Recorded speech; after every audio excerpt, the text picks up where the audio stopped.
Good afternoon, everybody. I'd like to thank Dr. Mailer for agreeing to have me speak this afternoon. Thank you. And I'm going to begin by pointing out that much of what I'm getting is based on a book by Rabbi Moshe Pinchuk, who visited us as a scholar in residence, and whose book has been hanging around the shul. I actually was looking for something to say a couple of weeks ago in the Kavod, and there was nothing on that parsha, but there was on this week's parsha. Rabbi Pinchuk talks about the commandment that we find in the Torah reading this coming Shabbat to set up large stones. And there's a bit of discussion about exactly what these stones are, but I'll read the psukim. It comes from chapter 27, and the first couple of psukim presumably talk about something to be done immediately upon entering the land of Israel after Moses dies and the Israelites cross into the land of Israel under Joshua. Vayitzav Moshe v'ziknei Yisrael et ha'am lemor shamor et kol ha'mitzvah asher anochi mitzaveh etchem hayom.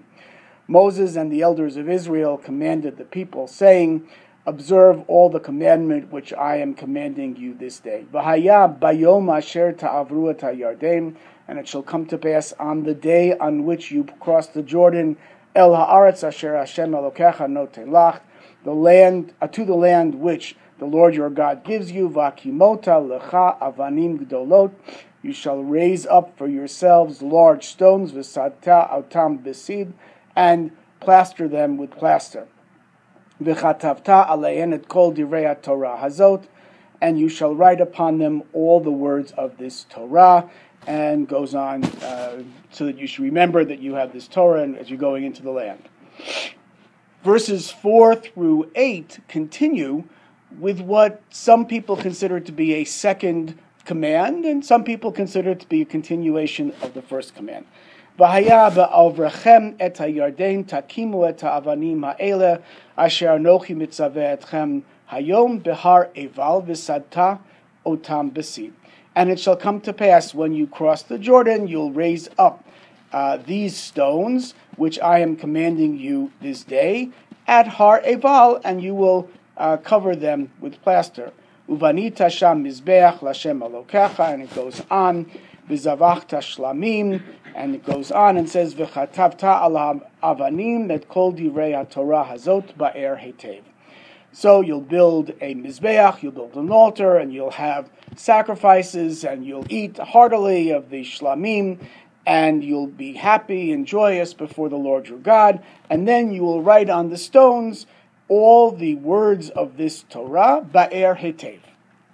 Now first I should comment on my more academic colleagues who point to this passage as being quite interesting for a number of reasons.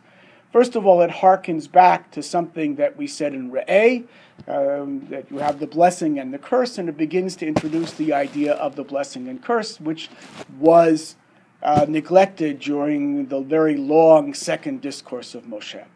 They also point out that in Moshe's discourse up to this point, the word brit, covenant, doesn't play much of a role, but after this point it does. Occasionally they point out that the entire book of Deuteronomy seems to reflect guidance that, in the language of Deuteronomy, Moshe Rabbeinu is giving for the far distant future, when Jerusalem will be the capital of Israel. There will be a place which God shall choose, and everything will be centralized in Yerushalayim. And suddenly we have these verses which are talking about Har Grizim and Har Eval here, and a few verses later, Har Grizim and Har Eval. And again, some of my more modern colleagues will ask what's going on over here. I'm not going to try to solve those problems at this point. A more traditional issue has been, is there one or are there two or even three sets of stones? Some of the commentators, and this is based on a conversation in Masechet Sota, and I think Rashi and most of the commentators weigh in on this subject.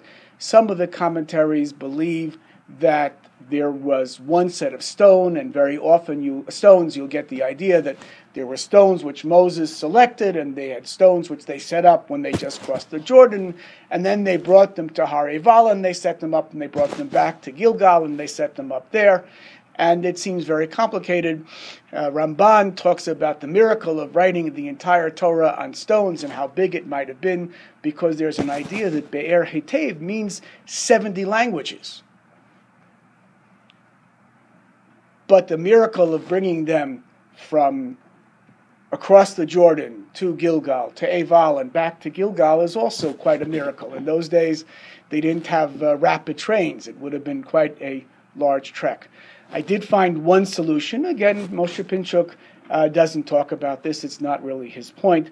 One solution that's found in Sota is that one of the rabbis argues that here, Har Eval refers to a place that's actually very close to the Jordan River. The art scroll has a nice little map showing where Rabbi Elazar showed that these places were supposed to be. Well, what is Rabbi Pinchuk's point, and why did I choose to speak about that this evening?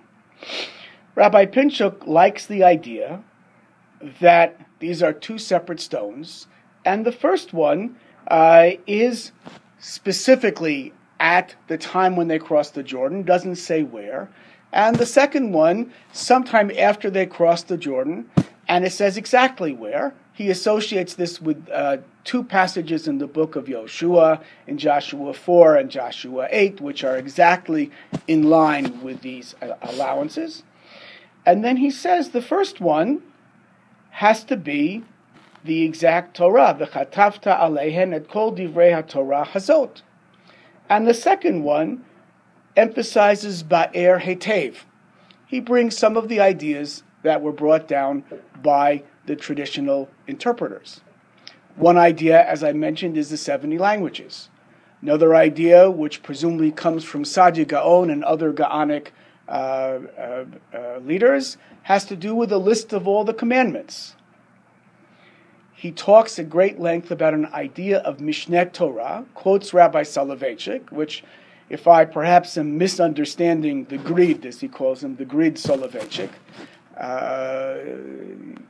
only the book of Deuteronomy was printed on the second set of stones, because that is the Mishneh Torah. It's both Torah and it's Ba'er Torah. And so that might have been on the second set of stones. The idea that Rabbi Pinchuk wants to develop here is quite interesting. He says that in order to enter the land of Israel, you have to have the Torah shebichtav, and you have to have a large stone that's designated for that. And after you've begun to do Yishuv Eretz Yisrael, that's a precondition. In order to stay and maintain Eretz Yisrael, that's the time that you need Mishneh Torah. He creates a very interesting parallel with the Yad HaChazakah of the Rambam, which is also called Mishneh Torah. In the famous introduction, the Rambam says you need the Sefer Torah, you need the Torah shebichtav, and you need my book, and you don't need anything else. He could have said, the Rambam, you only need my book, and you'll know all of Jewish law. He said, no, you need to have the Torah shebichtav as the precursor, and he points out, Pinchuk does, that the Rambam doesn't always repeat stories that are easily found in the Sefer Torah. In the Torah shebichtav.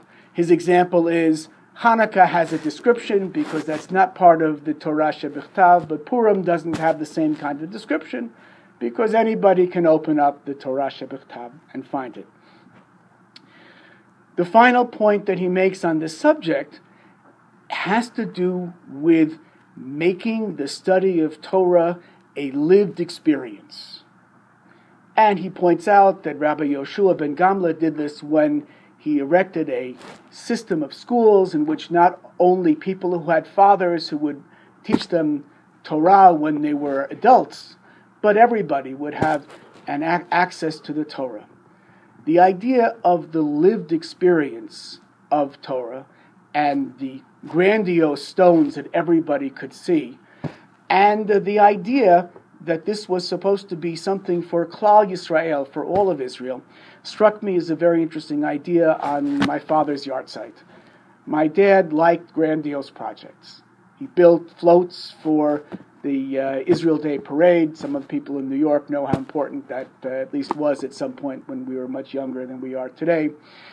He got involved in building sukkahs and helped hundreds and hundreds of people in the greater New York metropolitan area build sukkahs. He got involved in building large menorah for his synagogue on the outside at a time when that was not at all typical to be done. He built a large grogger so that the assembled people would see when it was time to grog and when it was, had lights going on when you were supposed to stamp out Haman. He liked big, visible projects which made experiential aspects of Judaism come to light. So I'm very happy to remember him by remembering this passage. Rabbi Hananya ben Akasha Omer Ratzah Kadosh Baruch Hu L'zakot et Yisrael Lefichach Hirba Lehem Torah Mitzvot Shene'amar Adonai Chafetz L'man Siko Yagdil